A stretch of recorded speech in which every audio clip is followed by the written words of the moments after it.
میں انتہائی ادب و احترام کے ساتھ اپنے امیر محترم جگر گوش قائد ملت اسلامیہ شیخ الحدیث حضرت علامہ حافظ خادم حسین رضوی دامت برکاتہم رحمت اللہ تعالی علیہ ونور اللہ مرقدہ الشریف کے جگر گوشہ اور آپ کے جمال و کمال کے عکس اور آپ کے غیرت و حمیت کے بتاؤ قبلہ قائد محترم امیر محترم جناب حضرت حافظ صاحبزادہ سعد حسین رضوی صاحب سے ملتمس ہوں کہ وہ آوے اور آپ کے جذبات کو گرما دے. لبیک لبیک یا رسول اللہ لبیک لبیک لبیک یا رسول اللہ لبیک لبیک لبیک یا رسول اللہ لبیک لبیک لبیک یا رسول اللہ لبیک لبیک لبیک یا رسول اللہ لبیک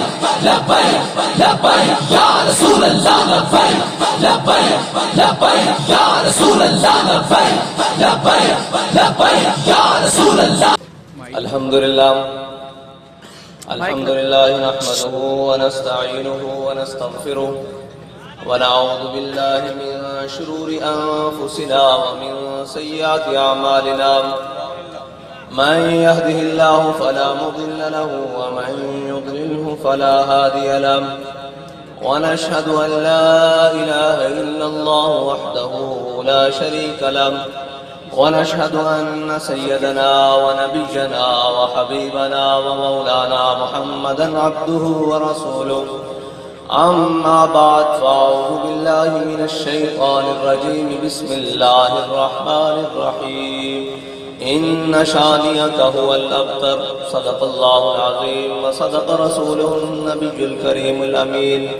إن الله وملائكته يصلون على النبي يا أيها الذين آمنوا صلوا عليه وسلموا تسليما. الصلاة والسلام عليك يا سيدي يا رسول الله وعلى آلك وأصحابك يا سيدي يا حبيب الله. الصلاة والسلام عليك يا سيدي يا رسول الله وعلى آلك وأصحابك يا سيدي يا خاتم النبيين. معزز سامعین محترم، اسٹیج پر جلوگر تحریک لبیک مجلس شورا کے ذمہ داران، قائد خیبر پختونخوا علامہ ڈاکٹر محمد شفیق امینی صاحب، علامہ مولانا غلام عباس فیضی صاحب، جناب انجینئر حفیظ اللہ علوی صاحب اور ہمارے اس حلقہ سے نامزد امیدوار تحریک لبیک پاکستان علامہ ثناء اللہ سیفی رضوی صاحب اور اسٹیج پر جلوگر پیران عظام اور میرے سر کا تاج تمام جن کے نام سے میں واقف نہیں. اگر بات تعارف سے کی جائے تو ہمارے قائد ہم سب کا تعارف کروا کر گئے ہیں کہ ہم سب اس در کے کتے ہیں. ہمارا تعارف پہلے ہوتا تھا حضرت فلاں فلاں فلاں، اب سب کا تعارف یہ ہے کہ ہم کتے پاک رسول اللہ کے.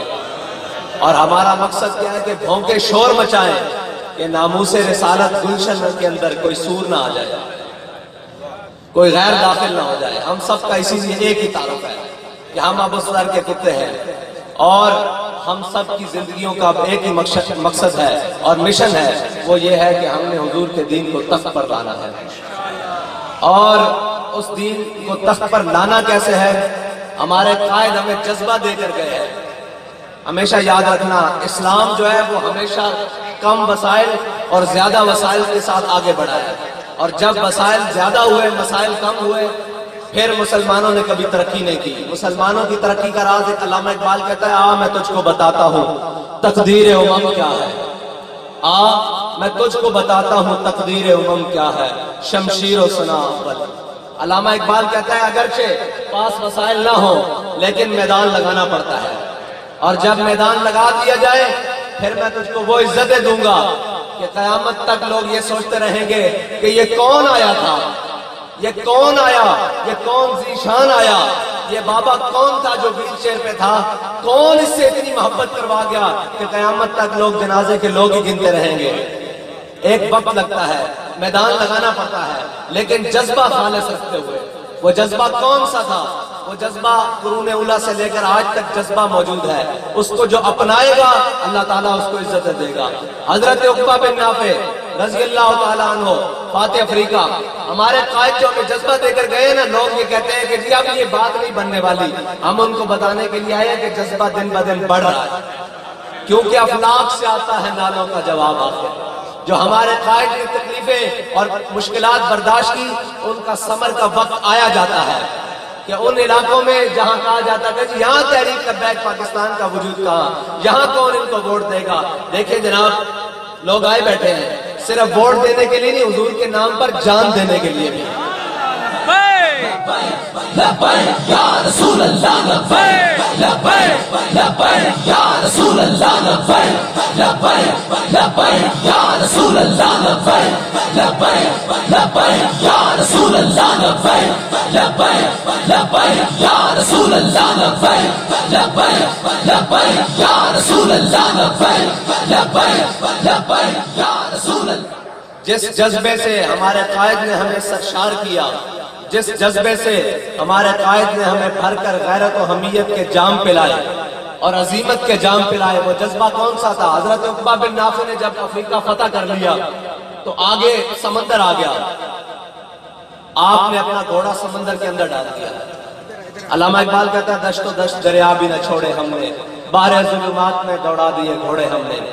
وہ آپ نے گھوڑا اپنا سمندر کے اندر ڈال دیا، اور جب گھوڑا پانی کے اندر داخل ہوا نا، جب گھوڑے کی گردن تک پانی آیا تو حضرت عقبہ بن نافع نے اس کی مہارے پکڑ کے نا آسمان کی طرف ایسے منہ اس کا بلند کر کے کہا کہ مولا تو گواہ رہنا، عقبہ بن نافع کا جذبہ جہاد ختم نہیں ہوا، تیری زمین ختم ہو گئی ہے. ہم یہ کہنے کے لیے آئے ہمارے قائد آپ کی روح گواہ رہے، آپ بے شک دنیا سے چلے گئے، آپ کے کارکنان کا جذبہ ختم نہیں ہوا. اگرچہ وسائل کم تھے، اگرچہ دونوں جیبیں حضور کی محبت کے عشق سے بھری ہوئی ہیں، لیکن وسائل کم ہیں، لیکن آپ کے مشن کی تکمیل کے لیے علامہ ثناء اللہ صاحب میدان میں ہیں، جناب زاہد درانی صاحب میدان میں آ گئے ہیں، اور انشاءاللہ یہ قافلہ بڑھتا رہے گا. ابھی تو آغاز ہے، ابھی تو آغاز ہے، ابھی تو ہم نے بڑی لمبی منزل کی طرف جانا ہے. اس منزل کی طرف جانا ہے جس کا رستہ سیدھا مدینہ طیبہ کی طرف جاتا ہے. اس ریاست مدینہ کی طرف جانا ہے جس کے جھوٹے نعرے، جس کا خوبصورت نام بگاڑنے کی کوشش کی جا رہی ہے. انشاءاللہ ہم نے اس پاکستان کو جس مقصد کے لیے حاصل کیا تھا، اس مقصد کی تکمیل کے لیے انشاءاللہ جانا ہے. ہم نے ان چوروں اور ڈاکوؤں سے اس پاکستان کی خلاصی کرانی ہے کہ جب بھی کسی بڑے چور کا نام لیا جائے تو وہ ہمارے حکمرانوں کی کابینٹ کا حصہ ہوتا ہے. جب کسی بڑے ڈاکو کا نام لیا جائے تو وہ ہمارے حکمرانوں کی کچن کابینٹ کا حصہ ہوتا ہے.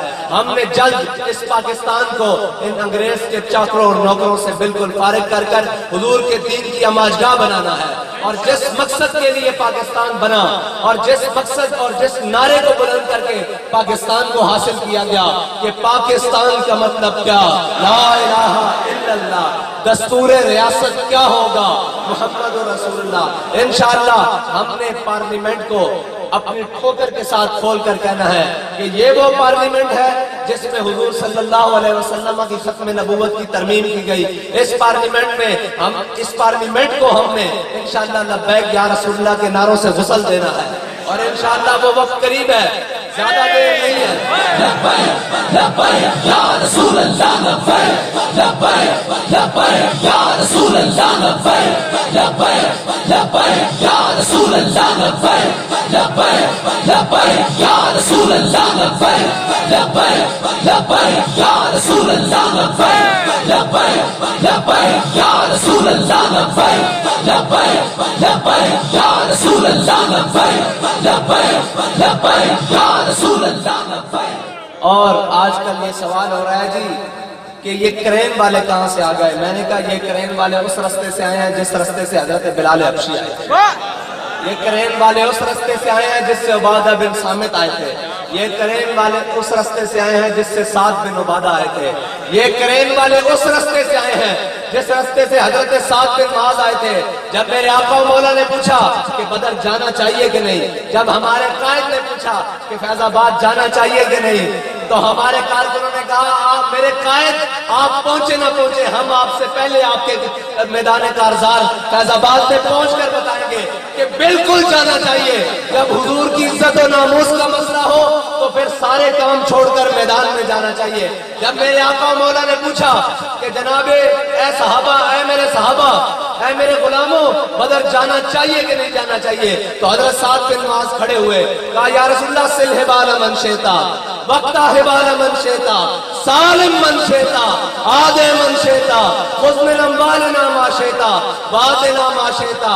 اے میرے آقا آپ پوچھتے ہیں بدر جانا چاہیے کہ نہیں، آپ حکم دیں ہم گھوڑے سمندروں میں ڈال دیں گے، آپ حکم دیں ہم کیسر و کسرا کے ساتھ جنگ چھیڑ دیں گے، آپ حکم دیں ہم اپنا مال خرچ کریں گے، آپ حکم دیں جس سے چاہے دوستی کریں، جس سے چاہے جنگ کریں، آپ حکم دیں ہم اپنی جانوں اور اپنے مالوں کے ساتھ آپ کے حکم کی پیروی کریں گے. اور جب میرے قائد نے کہا کہ ہم نے ناموس رسالت کے لیے فیض آباد میں جانا ہے، تو ہمارے کارکنوں نے کہا بابا جی ہم آپ کو لبیک کہتے ہیں، ہم آپ کے ساتھ فیض آباد جائیں گے. اور جب میرے بابا جی نے کہا کہ ہم نے اب حضور کے دین کو تخت پر لانے کے لیے کرین پر مہر لگانی ہے، تو ہمارے کارکنوں نے، پاکستان کے باسیوں نے یہ ہاتھ بلند کر کے کہا کہ بابا جی انشاءاللہ ہمارا اگلا ووٹ حضور کے دین کے لیے ہوگا، ہمارا اگلا ووٹ حضور کے دین کو تخت پر لانے کے لیے ہوگا. اور انشاءاللہ منزل دور نہیں ہے، بہت تبدیلی آ چکی ہے. وہ تبدیلی نہیں جس تبدیلی نے آپ کی چینی بھی کھا لی ہے، آپ کا آٹا بھی کھا لیا ہے، آپ کے گندم بھی کھا لی ہے، آپ کا جسم آپ کے جسموں سے کپڑے بھی اتروا لیے ہیں، آپ کے کاروبار بھی تباہ کر دیے ہیں. وہ تبدیلی نہیں، یہ تبدیلی حضور کے دین والی ہے. اور یہ وہ تبدیلی ہے کہ جب یہ آ جائے تو پھر قوم کے چینی چاول اور لٹیرے بھاگ کر باہر ملکوں میں نہیں جاتے، بلکہ اگر کوئی شکایت آ جائے تو حضرت عمر حضرت سعید بن عامر الجمحی کو مسجد نبوی مدینہ منورہ میں طلب کر دیتے ہیں. اور یہ وہ تبدیلی ہے کہ جب کوئی گورنر بن جائے، جب کوئی پہلے امیر ہو، اور حضرت سعید بن عامر الجمحی آپ اپنے زمانے جاہلیت میں کافی امیر تھے، لیکن جب حضرت عمر خطاب کے دور میں، رضی اللہ تعالیٰ عنہ کے دور میں حمص کے گورنر بنے، تو حضرت عمر نے صحابہ، ایک آپ نے انٹیلیجنس بنائی ہوئی تھی محمد بن مسلمہ رضی اللہ تعالیٰ عنہ کے ساتھ، حضرت عمر نے کہا کہ حمص کے لوگوں کی لسٹ بنا کر لاؤ، غریبوں کی، ان کی امداد کرنی ہے. جب حضرت عمر کے پاس وہ لسٹ پہنچی تو اس وقت سب سے اوپر لسٹ میں جن کا نام تھا وہ حمص کے گورنر سعید بن عامر الجمحی تھی. یہ تھا اسلام ریاست مدینہ کا حقیقی تصور. اور آج جب پوچھا جائے کہ اس ملک کے سب سے بڑے ڈاکو کا نام بتایا جائے، چور کا نام بتایا جائے، تو وہ ہمارے خان صاحب کی کیبنٹ کا پہلا آدمی جہانگیر ترین کا نام ہے.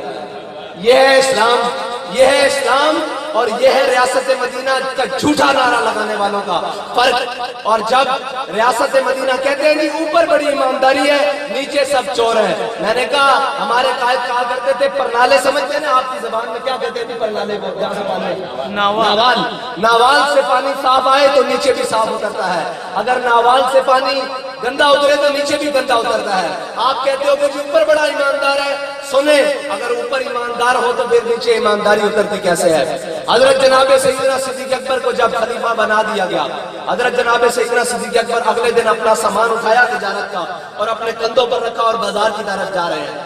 تجارت کے لیے، کرپشن کے لیے نہیں، بنی گالا کا پلاٹ ریگولائز کرانے کے لیے نہیں، تجارت کے لیے. حضرت عمر مل گئے، پوچھا جناب کدھر جا رہے ہیں؟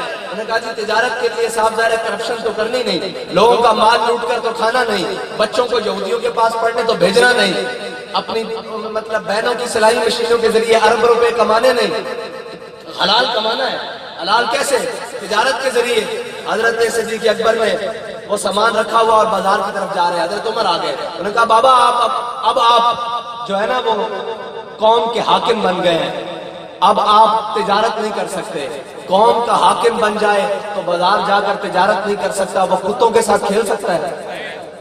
مجھے بتائے قوم کا حاکم بن جائے اور ریاست مدینے کا دعوے دار ہو، وہ بازار جا کر تجارت نہیں کر سکتا، کیا وہ اپنے پلاٹوں میں کتوں کے ساتھ کھیل سکتا ہے؟ نہیں، اس کو تو قوم کی فکر ہی اتنی ہوتی ہے۔ حضرت جناب عمر نے فرمایا آپ گھر چلیں، ہم آپ کی تنخواہ مقرر کرتے ہیں۔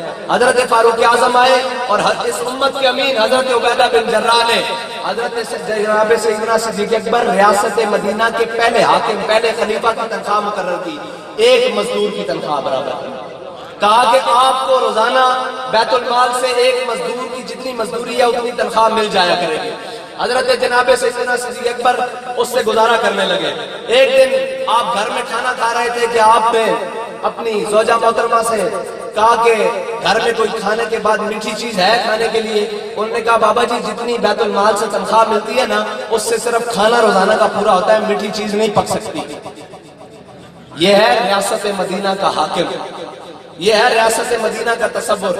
آپ نے کہا ٹھیک ہے۔ کچھ دن بعد آپ جب کھانا کھانے لگے تو آپ کی زوجہ نے آپ کے سامنے کھانے کے بعد کھانے کے ساتھ ہی میٹھی چیز رکھی، کوئی اس دور کی جو بھی میٹھی چیز ہوگی وہ سامنے رکھی۔ تو حضرت جناب سیدنا صدیق اکبر نے فرمایا یہ جو میٹھی چیز ہے یہ کسی ہمسائے کے گھر سے آئی ہے؟ انہوں نے کہا جی نہیں۔ آپ نے فرمایا کسی نے تحفہ بھیجا ہے؟ انہوں نے کہا جی نہیں۔ انہوں نے کہا یہ میٹھی چیز کیسے آ گئی کھانے کے ساتھ؟ آپ کی زوجہ نے عرض کیا کہ روزانہ جتنی تنخواہ آتی ہے نا اس میں ہمارے زمانے کے مطابق آپ ایک ایک پیسہ کہہ لیں، ایک ایک ٹکا کہہ لیں، ایک ایک پائی کہہ لیں، یہ بچائی ہے تو کچھ دن جمع کر کے یہ میٹھی چیز بازار سے سوجی وغیرہ خرید کر آپ کے لیے بنائی ہے۔ آپ نے کھانا نہیں کھایا، آپ اٹھ کر سیدھا بیت المال میں گئے اور جا کر بیت المال کے خزانچی کو کہا، اس کے کلرک کو کہا، منشی کو کہا کہ صدیق کے تنخواہ میں سے اتنے پیسے کم کر دیے جائیں کیونکہ صدیق کا گزارا ان پیسوں کے سوا بھی ہو سکتا ہے۔ یہ ہے ریاست مدینہ۔ لبیک یا رسول اللہ لبیک، لبیک لبیک یا رسول اللہ لبیک، لبیک لبیک یا رسول اللہ لبیک، لبیک لبیک یا رسول اللہ لبیک، لبیک لبیک یا رسول اللہ لبیک، لبیک لبیک یا رسول اللہ لبیک، لبیک لبیک یا رسول اللہ۔ یہ ہے ریاست مدینہ۔ اور جب اوپر نیک بیٹھا ہو، اوپر ریاست کا حاکم ایک مزدور کے جتنی تنخواہ لے رہا ہو تو پھر نیچے کیسے اترتا ہے کام؟ علامہ اقبال کہتا ہے اگر عمارت فقر را افزودان مثل سلمہ در مدائن دودان۔ اقبال کہتا ہے اگر کوئی اسلام میں حکمرانی کا تصور دیکھنا چاہتا ہے، اگر کوئی اسلام میں سروری کا تصور دیکھنا چاہتا ہے، ریاست مدینہ کا اس حقیقی چہرہ دیکھنا چاہتا ہے تو میں تجھے مدائن کے گورنر حضرت سلمان فارسی کی ایک بات بتاؤں۔ اوپر ریاست کا حاکم ایک مزدور کی جتنی تنخواہ لے رہا ہے اور نیچے ریاست کے گورنر کا پھر ایسے حال ہوتا ہے جب اوپر چور بیٹھا ہو نا، اوپر جناب اپنے کام سیدھے کرنے کے لیے اور جناب اپنی جائیدادیں بنانے کے لیے اور اپنے پروٹوکول اور اپنی انک رکھنے کے لیے بیٹھا ہو اور جو انسان کو انسان نہ سمجھتا ہو۔ حضرت جناب سیدنا صدیق اکبر کو کس نے کہا انت خلیفۃ رسول اللہ، آپ حضور کے خلیفہ ہیں؟ آپ نے فرمایا انا خلیفۃ رسول اللہ، میں حضور کا نکمہ ترین غلام ہوں۔ یہ اسلام کا جب جو تصور ہے نا حکومت کا وہ یہ ہے کہ جب بھی سربری در دین ما خدمت گری ہے۔ اقبال کہتا ہے اسلام میں حکومت کا تصور صرف خدمت ہے، اس کے علاوہ کچھ نہیں ہے۔ نہ تو جائیدادیں بنانا، نہ بچوں کو باہر بھیجنا، نہ جناب لندن میں فلیٹ بنانا، نہ دبئی میں ولا بنانا، اور نہ جناب جہازوں کی اپنی کمپنیاں بنانا، اور نہ اسٹیل مل اور شوگر ملیں بنانا۔ ملک و قوم کے لیے تو بنتی ہیں، اپنے لیے کچھ نہیں بنتا۔ اسلام کا حکومت تصور، ان کو اسلام سے چڑھ کیا ہے؟ یہی چڑھ ہے کہ اسلام آ کر حساب لیتا ہے کہ حضرت عمر جیسا حاکم بھی جمعے والے دن پورا کرتا پہن کے اور شلوار پہن کے کھڑا ہو جائے تو پہلی صف سے بندہ کھڑا ہو جاتا ہے۔ ہمارے یہاں ایک رواج ہے جی مولویوں کا سیاست سے کیا کام؟ میں نے کہا جب تک سیاست مسجد میں تھی نا تم لوگ سوال پوچھ سکتے تھے، تم پوچھ سکتے تھے جناب یہ کرتا کہاں سے بنا، یہ شلوار کہاں سے بنی۔ اب جب تم نے سیاست اور حجروں میں اور جناب ڈیروں کے اوپر اور جناب عالی شان محلوں کے سفر سیاست کر دی ہے، اب تم سے کوئی ہاتھ ملانے والا بھی نہیں، اب تمہیں عید کے دن بھی پوچھنے والا نہیں۔ اب تم 10 چکر ان کے حجروں کے لگاتے ہو اور بعد میں آگے کہتا ہے جی پیسے دو 25,000 پھر آپ کا میٹر لگے گا۔ ووٹ بھی دیتے ہو، ان کے حجروں کے چکر بھی لگاتے ہو اور وہ تمہاری بات بھی نہیں سنتے۔ اگر مسجد کے اندر سیاست ہو تو ڈاکٹر صاحب وزیر اعظم ہو، ٹھیک ہے، اور ڈاکٹر صاحب کو پتا ہو کہ میں نے اس فجر کی نماز مسجد میں پڑھنی ہے، ایک بندہ آئے فجر کے ٹائم، ڈاکٹر صاحب میں نے آپ کو یہ کام کہا تھا، میرا کام کہاں ہے؟ پھر زور کے ٹائم متھے لگے، عصر کے ٹائم، عشاء کے ٹائم، تو ڈاکٹر صاحب کو وہ کام کرنا پڑے گا نا۔ اگر ڈاکٹر صاحب اپنے بنی گالہ محل میں آکڑ کے بیٹھے رہے اور پوری قوم لاشیں رکھ کے بلا رہی ہو اور پوری قوم کی بیٹیاں کہہ رہی ہوں کہ آئیں ایک مسئلہ حل کرتے ہیں، ہماری لاشیں ہم مطلب بیوہ ہو گئے اور جناب یتیم ہو گئی ہیں، ہماری آگے بات سنیں، تو بندہ بنی گالہ کے محل کے اندر آکڑ کے بیٹھا رہتا ہے، وہ کہتا ہے مجھے پرواہ نہیں ہے۔ اگر وہ مسجد میں نماز پڑھنے کے لیے آتا ہو تو کوئی نہ کوئی تو اسے گریبان سے پکڑ کے کہے گا کہ جناب قوم کی بیٹیاں آپ کو بلا رہی ہیں، جائے وہاں بات سنیں۔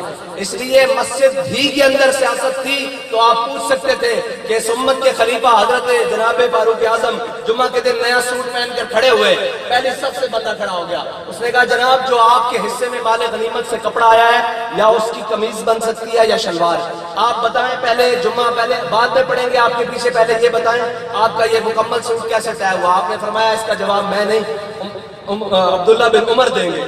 انہوں نے کہا جی وہ کیسے؟ انہوں نے کہا جو ان کے حصے میں مال غنیمت کا کپڑا آیا تھا انہوں نے وہ مجھے دے دیا اور اس طرح پورا شلوار قمیض بنی۔ اور حضرت عمر نے کھڑا ہو کر کہا کہ اگر عمر ٹیڑھا ہو جائے تو پہلی سب سے آدمی تلوار لے کر کھڑا ہو گئے نمازی، انہوں نے کہا اس تلوار سے عمر کو ٹھیک کر دیں گے۔